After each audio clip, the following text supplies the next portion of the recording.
At the United Nations Security Council Open Debate on Leadership for Peace in New York, India Permanent Representative Ambassador Harish strongly criticized Pakistan for raising Jammu and Kashmir in the discussion.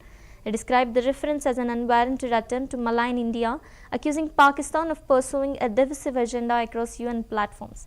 Highlighting Pakistan's internal political turmoil, he pointed to the jailing of Prime Minister, banning of the ruling party, and constitutional manipulation through the 27th Amendment that grants lifetime immunity to its military chief. Stressing India's firm stance, the envoy asserted that New Delhi will resolutely counter Pakistan-sponsored terrorism in all forms, reaffirming its commitment to safeguard national interest and regional peace. I refer to the statement made by the representative of Pakistan today. India would like to reiterate that the Union territories of Jammu and Kashmir and Ladakh are an integral and inalienable part of India. They were, are, and will always remain so. Pakistan's unwarranted reference to Jammu and Kashmir in today's open debate attests to its obsessive focus on harming India and its people.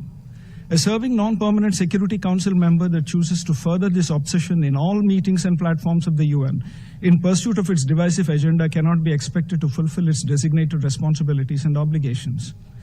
India had entered into the Indus Waters Treaty 65 years ago in good faith, in a spirit of goodwill and friendship. Throughout these 6.5 decades, Pakistan has violated the spirit of the treaty by inflicting 3 wars and thousands of terror attacks on India.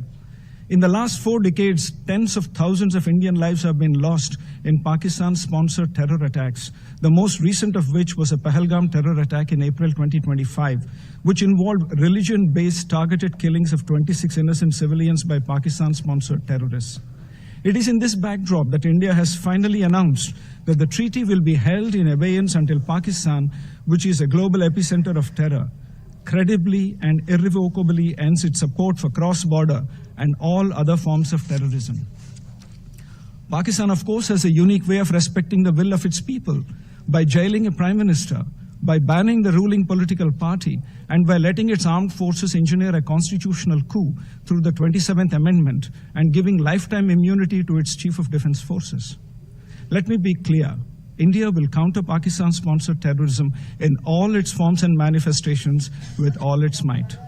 Madam President, in closing, with abiding faith in multilateralism, India reiterates that we stand ready to contribute towards working for peace, security, and prosperity for all.